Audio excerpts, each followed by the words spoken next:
une grande frayeur. J'avais été surpris par un orage qui avait duré plus d'1 heure.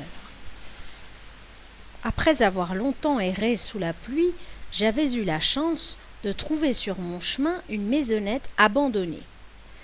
C'était une cabane de berger, comme il en existe beaucoup en montagne, une pièce minuscule au sol de terre battue, éclairée par une unique fenêtre et fermée par une lourde porte de bois.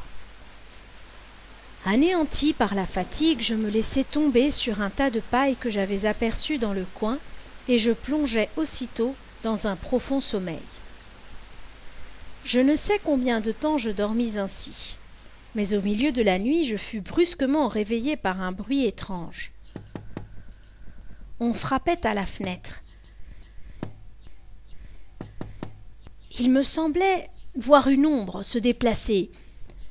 Je l'imaginais tournant autour de la maison, s'attardant près de la porte. Mon Dieu, avais-je seulement fermé cette porte? J'étais paralysée par la peur. Que faire? Le bruit recommença.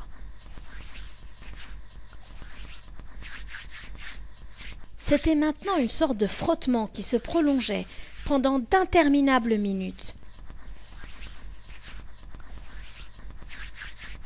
Sûr, on essayait d'ouvrir la fenêtre.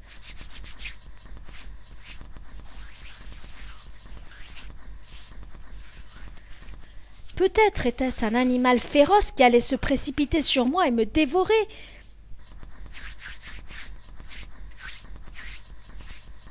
Je retenais ma respiration. Machinalement, je tendis le bras et je sentis quelque chose de dur sous ma main. C'était un bon bâton qui avait sans doute été oublié là par le précédent occupant. Cette découverte me redonna confiance. Au moins pourrais-je me défendre vaillamment. Je pris une décision héroïque. D'un bond, je fus à la fenêtre.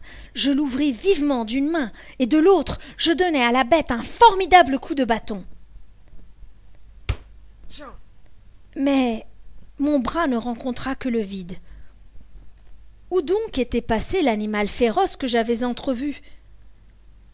C'est alors que je vis pénétrer dans la cabane un adorable chaton, pas plus gros que mon poing, qui vint se frotter à mes jambes en miaulant.